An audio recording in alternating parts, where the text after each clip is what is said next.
Welcome back, fellow armchair generals and railway enthusiasts. This is Gamer 1745 with our continuing playthrough of Railway Empire, Great Britain, and Ireland DLC. I'm joined by my good friend, thenewIKB. Say hi, IKB. Hello, everyone. And he's going to be helping me play and giving great color commentary. Okay, just get everybody up to speed. Our current task is to move 800 freight cars to town. It looks like that's all working correctly. I was wondering whether the freight cars that are going to warehouses attached to towns would count, and that does. And we're still meant to be driving towards London, and we've gotten as far as we could to Oxford. But now we have 500,000 more pounds, and we may see about getting that. Well, let's just do a cheap throwaway station for 40 pounds, or 40,000 pounds, I should say.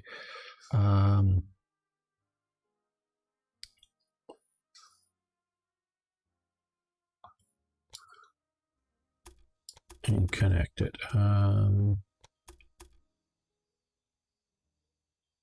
Doesn't like that one, does it?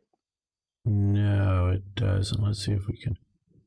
What's the problem here? Just doesn't like that. Well, I guess it likes that. Some reason. Why, I don't know, but okay. So we'll do that for a massive income, and we'll see about dealing with that sometime in the near future, one way or another. Okay, now we have another. We are trying to connect up also north. Nottingham through Northampton to Oxford as well. So I want to see if we can stick in another large train station here at a good angle to do that. Looks like we can. So we can start supplying the university with all of our new wonderful manufactured products from the north of England. Absolutely. Okay.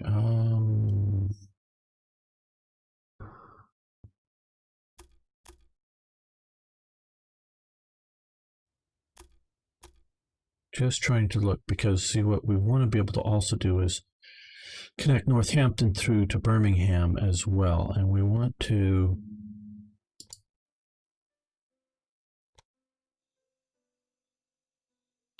see something about yeah, it would be this connection there, because maybe we can come from here and connect to there. Okay, that is this way, relatively flat. Yep. Without running to too much expense. A little bit longer in distance than I'm still amazed at this game. I know I'm old and I'm used to old computer games, but the change in perspective and how this all works and how well this works, to me, just looks great. I know it's not, photorealism, but hey, that just all works really well. And of course, you've put a nice big S bend in there that is going to frustrate future generations of engineers no end as they try and work out how to make high-speed trains go around that curve. I love your sort of practical world. Yes. Yes. That would, because I'm not even thinking of that, because see, the reason I did that S bend here, let's do that, to then be able to come from say, yeah, and try to connect in effectively that way. Yep. So that we can see that, because that was my vision here, because I want to use these other two sets of tracks to say connect it to Peterborough and anything else, I don't know, Hull or something maybe directly, I don't know, but wanted to connect to that direction there. And the inside set here, if we will, or the west side too, I want to come out and connect to Oxford, but have the other two ready to connect to anything, I don't know, maybe directly to London or out to Cambridge or where, I'm not sure, but that's just sort of how I'm looking at this. I do, I think perhaps we could definitely do a sort of direct London, sort of Northampton, Nottingham, and up that way, and sort of create the East Coast main line that way, because we've already mostly got the West Coast main line heading up to Right. Liverpool. Yeah. I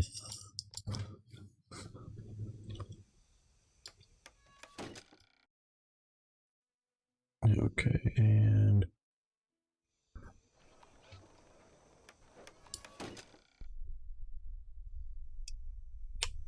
get all of that connected like that, and then don't enter unless it's clear. The one thing I really wish they would do is add spectacular train crashes to this game. Because they do sort of in a vague way, is sometimes trains will, sort of face each other and be blocked and get, warning signals and red signals and whatnot. I wish they would have just like add a crash animation and then, play for you and then see the wreckage and need to clean that up and figure that out. As you stupid fool, or whatever. But you did something wrong with your rails. Yes, that would be a I'm just going to. Well, you got to remember, I grew up watching the original Addams Family TV series. Oh yeah, with that him playing with his trains in the attic, wasn't it? And then yeah, blowing them up. Yes. Yes. That was my biggest disappointment in my model railroad settings. And of course, you never really actually see it happen on the TV series as looking back as an adult, is because of the electric train sets. And I did have a layout and electric train set. You can't have trains running into each other because they will always run in the same direction. So you can't have two trains, crash into each other. I didn't want to destroy the trains. I just wanted them to, ram into each other and bounce and fall off the track or whatever. But I could never get that to happen. It was very frustrating. With modern technology, there are ways of doing it. Oh well, maybe. And I've kept an eye on what the what modern model railway technology lets you do, and yeah, I so would have wanted to do that. Now, on the subject of railway communications, right? Trying to avoid what I want to do. Yes. Avoid what gamer who wants to see. Now,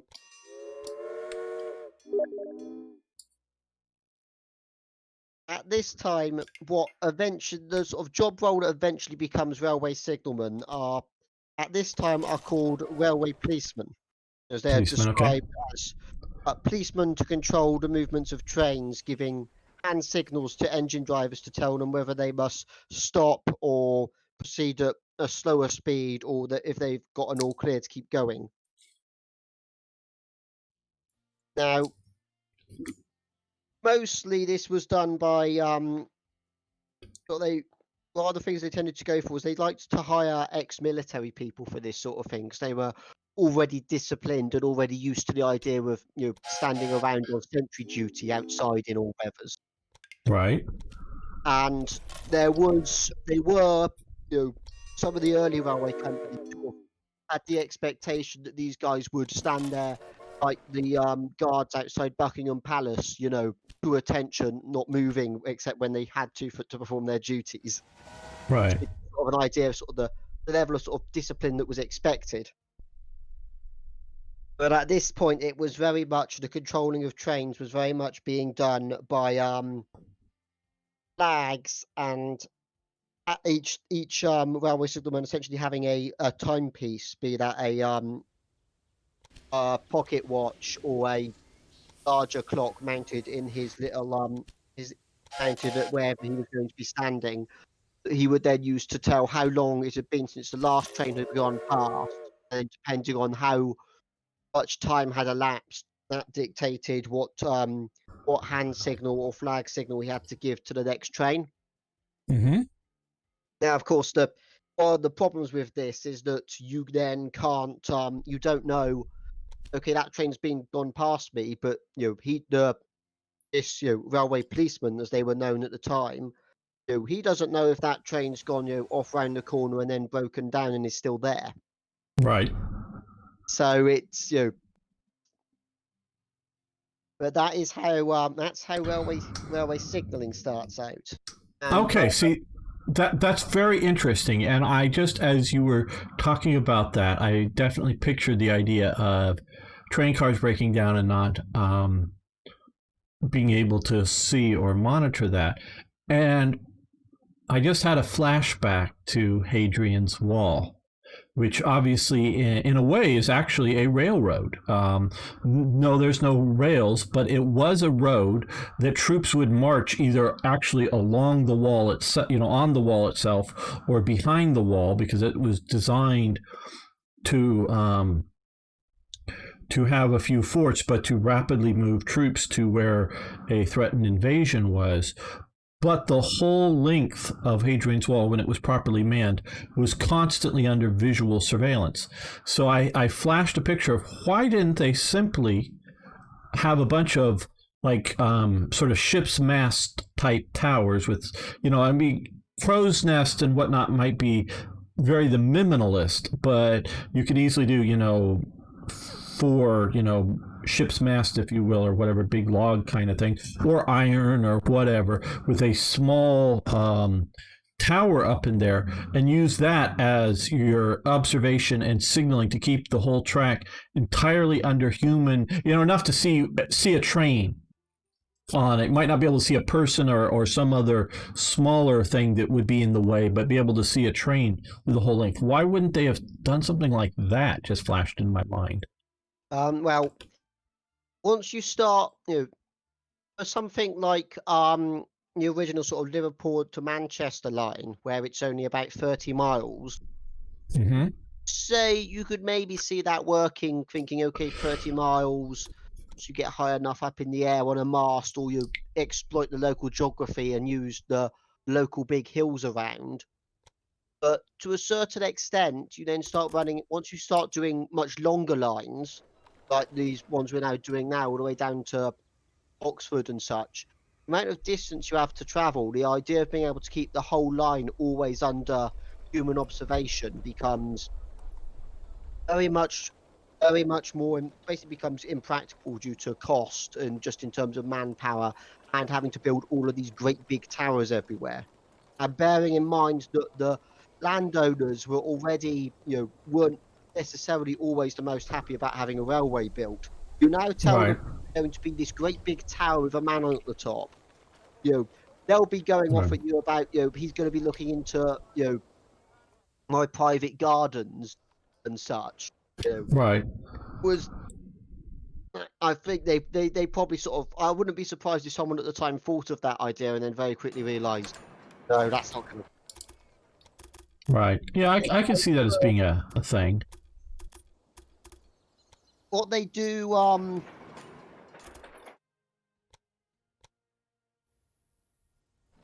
they do eventually, once electric telegraphs come along, Mm-hmm. start using those to be able to have people at different stations send sort of Morse code, but not Morse code, because it's the railways have their own codes for it.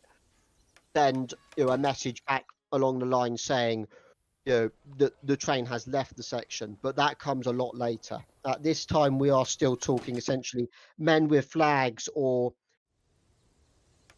a man moving a lever at the bottom of the signal to change it from whether it's to change the position of it so it will show the driver further off. You can have like Mhm. a tall mast that's just got a signal at the top, and these weren't, to start off with, the sort of traditional form of a railway signal with the arm that moves up and down hadn't really been thought up yet. So a lot of these were sort of the ideas of having a flat piece of iron at the top in terms of like a disc or a line or an arrow that you would then have a crank and be able to turn, so that you could turn it for all clear. It would be facing with the edge of it facing the direction that the train would be coming from, so it would essentially be invisible. And then to show that the train needed to stop, you'd crank it round so that the flat side of it Right. is in the direction of travel. Yeah, that makes sense. Okay. Yeah, I see how that would work. But actually having things, with telegraphs and it having, the next person down the line reporting that they've received your train, that doesn't come about until about 10 years on from where we are now in the early 1840s. Right. Oh, yeah. I want to, again, I know I've talked to IKB about this in the recent past, but I'm rewatching it myself right now. A series by James Burke called Connections, and his original. They did 2 follow-on series. The follow-on series aren't nearly as good as the original series, and it covers a lot of this stuff. And he definitely looks at how the human technology development and how things are connected through history and how they happen, and it's really good. Though I watched the original series was made back in 1978 when I originally watched it, and you couldn't make, or they wouldn't.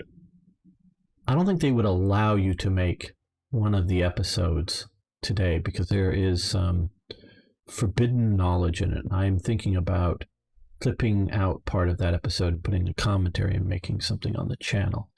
But it is remarkable that it was what they thought then that you can't think now, and it's very interesting. I'm going to leave that as a teaser, but you can find not that episode for some reason. Some of the episodes on YouTube, some of the episodes can be found in other ways, but yes. Okay. And so yeah, and what was bringing that up is you were talking about the electric signals, and they talk about a lot of the early electrical use, including telegraphs. Okay, so we need to get this wheat field connected, IKB. Yes. And I think it's best if we can to use some of these were just too small to fit in with track signal. Yeah. But it's much more efficient. They'll use this, and this can grow to be a bigger one if and when we need it. Now, you can sort of see where I'm looking at placing it. I'm thinking this side up here like this, because what I want to do is, at least this is what I think, and I want your advice. Tell me if you think I'm wrong. Thinking of connecting it, I'm just going to do this roughly, sort of this, and connect it up here this way on this track to get that in through to this sort of these 2 towns, maybe then from here directly into our current system. Yeah. And then from this side, maybe come across these 2 rivers up into Wensley Clearing here, to connect into those. Does that sound like good railway planning considering the scale in this map? That does sound good, yes, because you can more or less follow. And then we'll also connect it eventually, to Peterborough and south. And eventually be able to connect southwards, yes, because you can more or less follow the contours from Castle sort of round and build up, and then you'll be able to follow the contours on again. And I suggest if we go sort of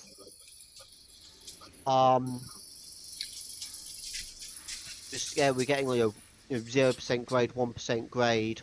Yeah, and notice this bridge is going to work out great. It's going to be almost flat or straight horizontal going across. Yeah. This is where I really wish they had done they'd done sort of they'd set different styles of bridge depending on the time period, because that would look so beautiful as a big stone or brick multiple arch viaduct. Right. Oh yeah, I know exactly what the perfect place to have one. Right, and sort of in a Roman-esque type. Yeah, I mean, viewpoint. Yes. I am convinced that future generations will look at the giant railway viaducts in England, and will at some point in the far distant future, when we've all moved off world and all the railway viaducts are left as ruins back to nature, people will look at them with the same level of awe and wonderment at how did people do that with such basic tools as we look at the great Roman achievements, Right. as they Oh, are. yes. So Okay. if we go, Okay. So we try and let's. push the station as far north as possible so we can swing round the bottom. Yes. We're very Basically. tight. Look at doing that. Okay. So let's see. We're And going when to we go come. to connect further up north, I think maybe if we go straight north until we hit our pre-existing main line and then turn, follow it to parallel that line in so that we could follow the contours more easily.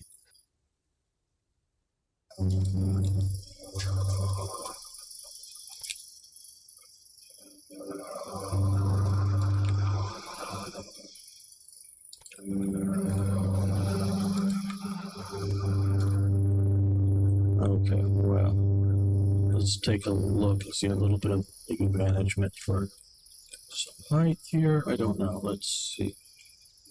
Gamer, Yeah. have the tree surgeons come back? No, that is just the normal gardeners are currently being inflicted upon you. Sorry about that, everyone watching. Yeah, I so want to build my studio. I got to get moved. All the stuff is sort of conspired to delay things. Okay, let's see if we can raise this up a little bit. Get rid of that 5%. Okay, 3% I think is going to be. Percent sounds a lot more reasonable, Yeah. especially for dealing with, again, early steam locomotives that have do not have anything in terms of hill climbing capability yet. Okay, so that connects there with. And one thing that this game has quite honestly taught me is really to try to build for the future. And so, like we can see here, we don't have the money to connect this second railway, so we're just going to wait because I'm not going to try to mess around and have one track with sidings and back and forth. We're going to go for the big flow of. You gotta go big or go home. Yeah, I think that both in this game and in design is just how things need to be. No, we're not buying fishing villages near Glasgow or anywhere else.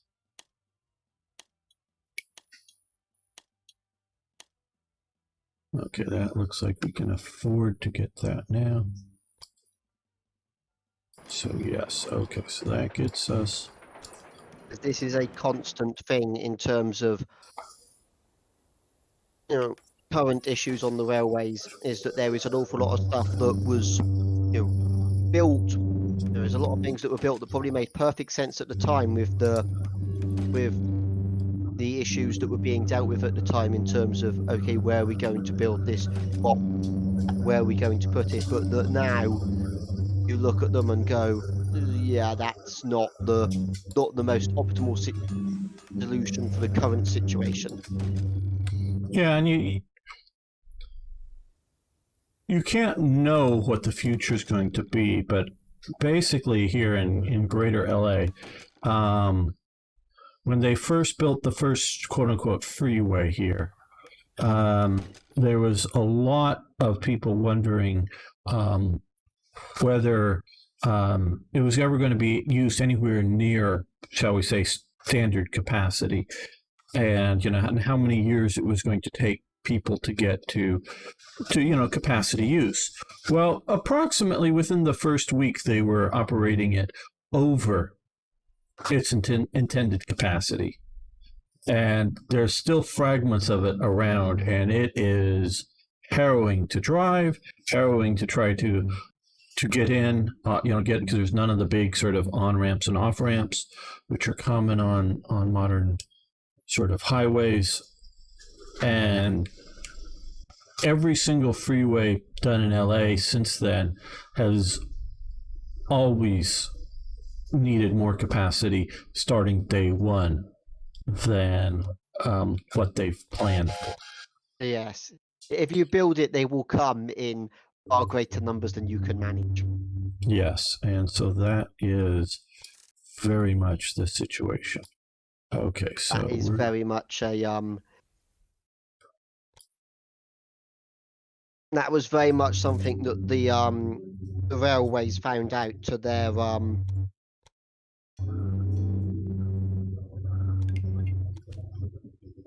much something that the railways found out was that they would, because the previous system with the canals had been so inefficient due to sort of the, A, monopoly, and B, just the amount of time it took for the canal boat to get somewhere.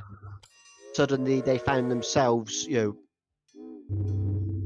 with sort of having a look and realizing there's this much trade available, yeah, which is part of what in it's going to be probably I reckon maybe by the end of this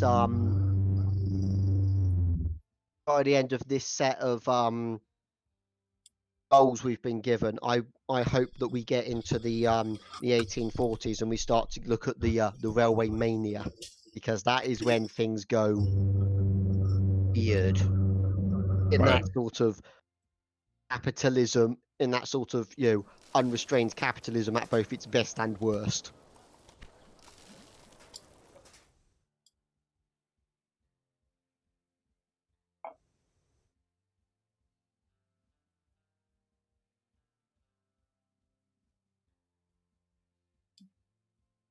Okay, we have the Nottingham station here, and I think we should, before doing the northward expansion of the wheat route, we should connect these up. But I really wish the scale was larger, as they say, or smaller, but greater scale on this. Yeah, it does. Doesn't necessarily need more towns and more factories. Just more space in between them, I think, would be good. Yeah, because you know, Britain might be a crowded small island, but it's not that much of a crowded small island. Right. And especially at this time, the populations are definitely going up dramatically.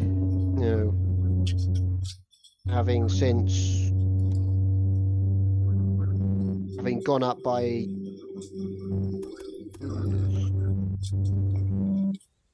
a good several million since 1800, but they're still the hockey stick end of the population graph is still in the process of turning the curve of the hockey stick. Right. Oh yeah, Especially that's in terms of urban to rural population.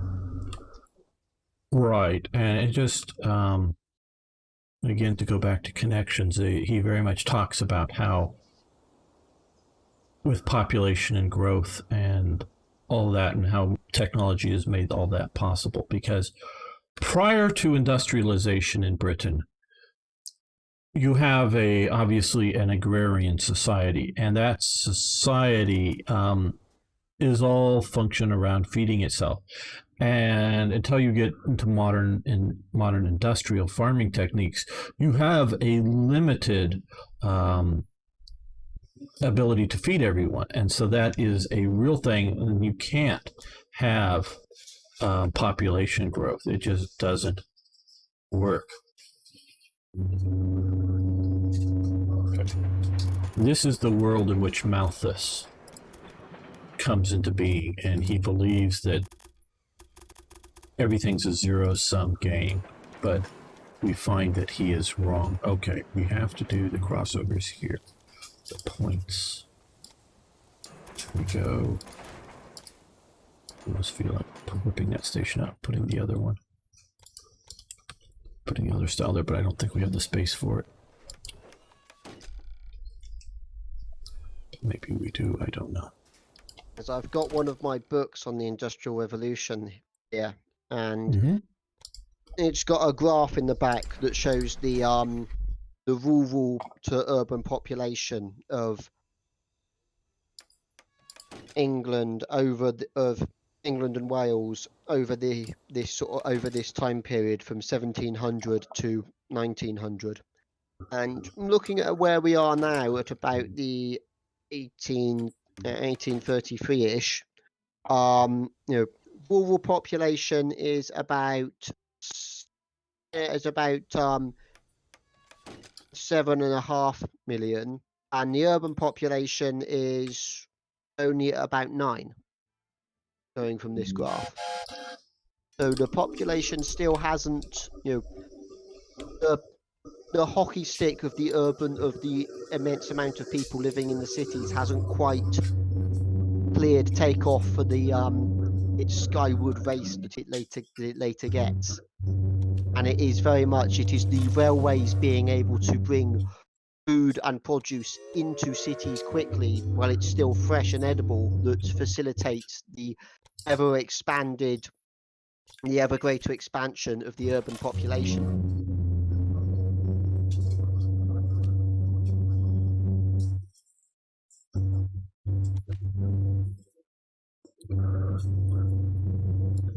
Okay, so we have, yes, with our S bend, but we have Oxford through North Hampshire to Nottingham to Hull connected up. Which at some point will eventually probably end up forming the core of our version of the Coast Main Line, along with probably parts of the Great Central. What we should do, as I'm seeing this here, is we should add a connection to Leeds. Now,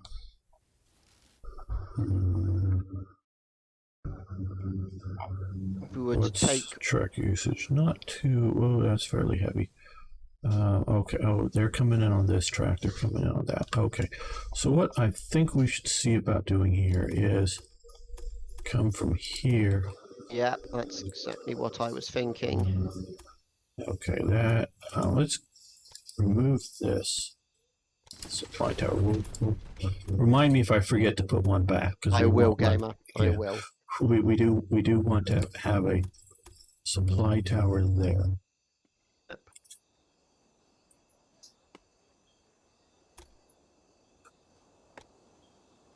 No, I don't like that. What if we just come straight like that? Yeah, that's a nice straight line. Okay, so that looks good. To connect that up. And now for the signals.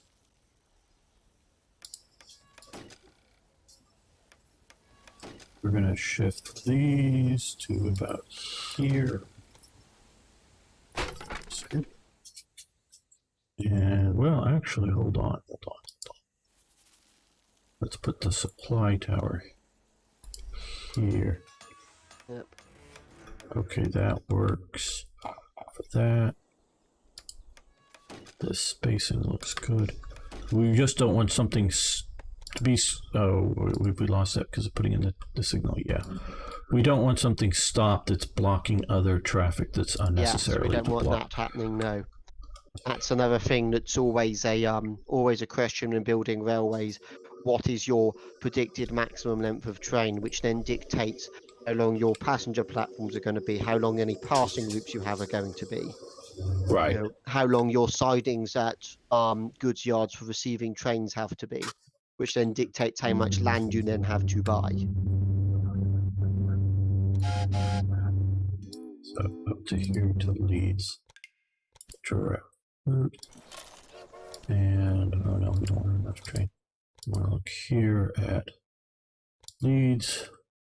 Let's move them into that track there because it's not so busy. Let's come from there down to there, and again we will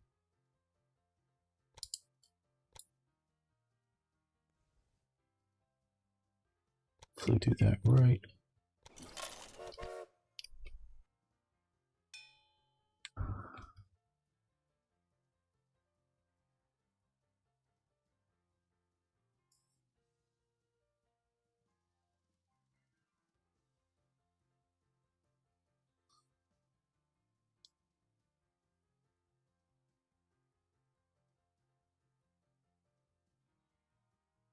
Now, of one of the many, strange things about railways is that they are, despite often being at the forefront of new technology, they also do tend to develop their sort of institutional traditions Right. in a manner not dissimilar to the way the military does. To the point Mhm. where the some of the hand signals that the first, signalmen or railway policemen, as they were often referred to at the time, developed and were using, some of those hand signals are literally the exact same ones that I was taught to use in my training. Should there ever develop a situation where I need to stop a train in an emergency? Right. Okay. Interesting. Very interesting, Because actually. I guess it works. Mm-hmm. So,